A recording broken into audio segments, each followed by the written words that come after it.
ከሁሉ በላይ የሰላም በር ለሁሉም ኃይሎች ተከፍቷል። አንዱ ማንኛውም ጥያቄ ያለኝ የሚል ወገን ሐሳብ አለኝ የሚል ወገን ሐሳቡን በነጻነት ፍላጎቱን በነጻነት በውይይትና በድርድር ማቅረብ የሚችልበት ምቹ የፖለቲካ ምህዳር ተፈጥሯል። የሀገራችን ጸጥታ ሁኔታ ምን ላይ ነው ያለው? አሁን ባለንበት ነባራዊ ሁኔታ በአብዛኞቹ የኢትዮጵያ አካባቢዎች የተሟላ ሰላማዊ ሁኔታ ተፈጥሯል። ይሄን ማጠናከርና ማጽናት ያስፈልጋል። የኢትዮጵያ ሰላም ሁኔታ ካየነው ኢትዮጵያ ወደ ተሟላ የሰላም ሁኔታ መጣለች። የፐርሰፕሽን የሰዎች የመረዳት ሁኔታና መሬት ላይ ያለው በጣም የተለያየ ነው። በእርግጥ ሰዎች በተለያየ መልክ እንዲረዱ የሚያደርጉ ደግሞ ክስተቶች አሉ። ለምሳሌ አልፎ አልፎ የማገት ሁኔታዎች አሉ፣ የመዝረፍ ሁኔታዎች አሉ፣ የማቃጠል ሁኔታዎች አሉ። እነዚህ አሁን የቀነሱ ቢመጡም አሁንም አሉ።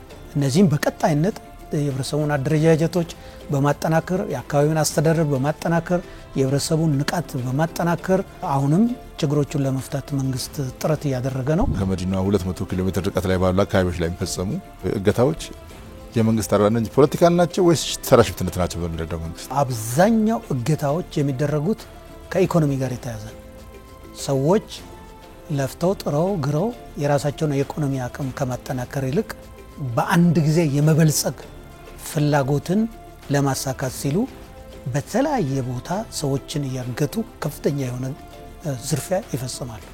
የመንግስት የልማት ድርጅቶች አብዛኞቹ በክሳራ ውስጥ የነበሩበት ወቅት ነው የነበረው። አሁን ኦልሞስት ሁሉም ማለት ይቻላል የመንግስት የልማት ድርጅቶች የሚባሉት ከዕዳ ወደ ትርፍ የተሸጋገሩበት ሁኔታ መጥቷል ማለት ነው። ከታጣቂዎቹም ጋር በተደረገው ድርድር በአንጻሩም ደግሞ መንግስትም ህግ በማስከበር በሚያደርገው እንቅስቃሴ በርካታ ታጣቂ ሰላምን አማራጭ መርጦ ወደ ሰላማዊ ሁኔታ መጥቷል።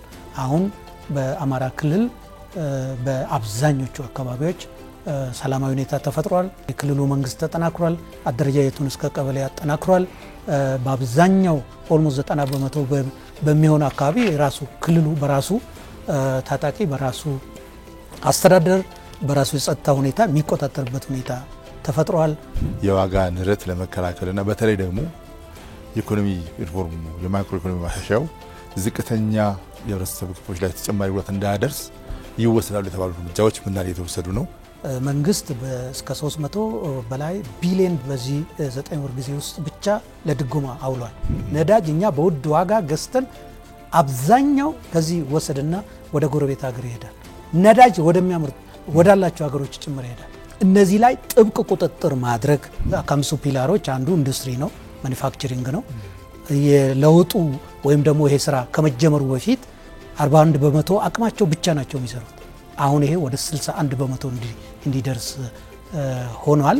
በ2023 በአፍሪካ ደረጃ ተምሳሌቱ የሚታወቅ ኢኮኖሚ ግዙፍ ኢኮኖሚ ለየትኛውም ውስጣዊም ውጫዊም ችግሮች የማይበገር ሪዚሊየንት የሆነ ኢኮኖሚ መገንባትን ታሳቢ የሚያደርግ እና ተጽዕኖ የሚፈጥር ኢኮኖሚ ማድረግ ያስፈልጋል።